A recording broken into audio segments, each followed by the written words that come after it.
लोग पढ़ते थे इंजीनियरिंग कॉलेज में तो एक लड़की नहीं पढ़ती थी। क्या स्थिति थी हम लोगों के अपने उस टाइम में, कितना खराब लगता था।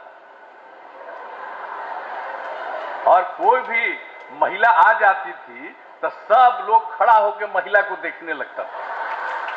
यह स्थिति थी हम लोगों के समय की बात। अब उसके बाद आप देख लीजिए कि अब कितना इंजीनियरिंग में और मेडिकल में अब कितनी लड़कियां पढ़ रही हैं। इसलिए अब इसमें काफी विकास हुआ है और हम लोगों के लिए तो खुशी की बात है कि आज अब आप लोगों ने कह दिया कि भाई करेंगे, और हम लोग तो पूरा का पूरा काम कर रहे हैं। हम लोग तो देख ही रहे हैं कि एक एक चीज के लिए महिलाओं की ही मांग थी, तभी तो हम लोगों ने शराबबंदी लागू किया और उसके बाद फिर दहेज प्रथा और बाल विवाह के खिलाफ भी अभियान शुरू किया। और इस साल और पिछले साल से भी हमने शुरू करके जो शुरू किया है समाज सुधार अभियान।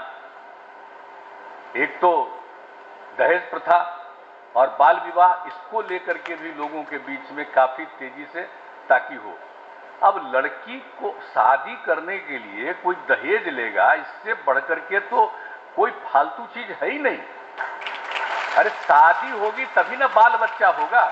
हम ही लोग या कोई है यहां पर तो मां है तभी ना पैदा हुए। मां के बिना पैदा हुए, बिना स्त्री के बिना पैदा हुए। लड़का लड़का शादी कर लेगा तो कोई पैदा होगा?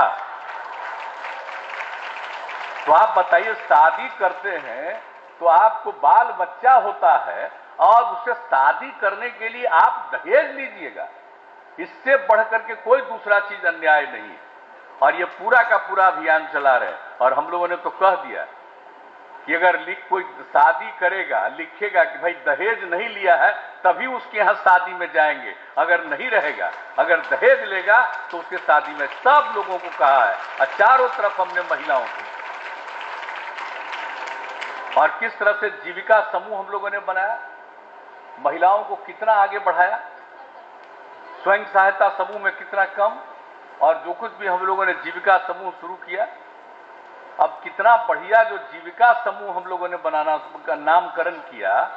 अब इतना अच्छा हुआ कि उस समय की जो केंद्र सरकार के लोग आए देख के कहे बड़ा अच्छा है ये तो जीविका समूह, यहाँ और नाम दे दिया देश भर में आजीविका समूह। आजीविका का मतलब कि बिहार की जीविका ही देश भर में आ जाए, वही ना आजीविका है। तो एक एक चीज जो यहाँ हुआ, और सब लोगों को हम ये अभियान उन्हीं लोगों के करने के चलते शराबबंदी की बात शुरू हुई, जो उन लोगों ने मांग किया 95 में और 96 से हम लोगों ने लागू किया। तो एक एक चीज के लिए किया। इसलिए तो महिलाओं के लिए पढ़ना और उनको जागृत रहना, और यहां पर आप लोग भी इन सब विषयों की भी चर्चा कर रहे थे, ये बड़ी खुशी की बात है। और सब लड़की है उसको हम कहेंगे कि इस बात को लेकर के कहीं भी दहेज प्रथा नहीं हो, ये बात देखिए। और न बाल विवाह, कम उम्र में किसी की शादी हो, ये सब बहुत गलत चीज है। और कम उम्र में शादी होने के बाद तरह तरह की बीमारियां फैलती है।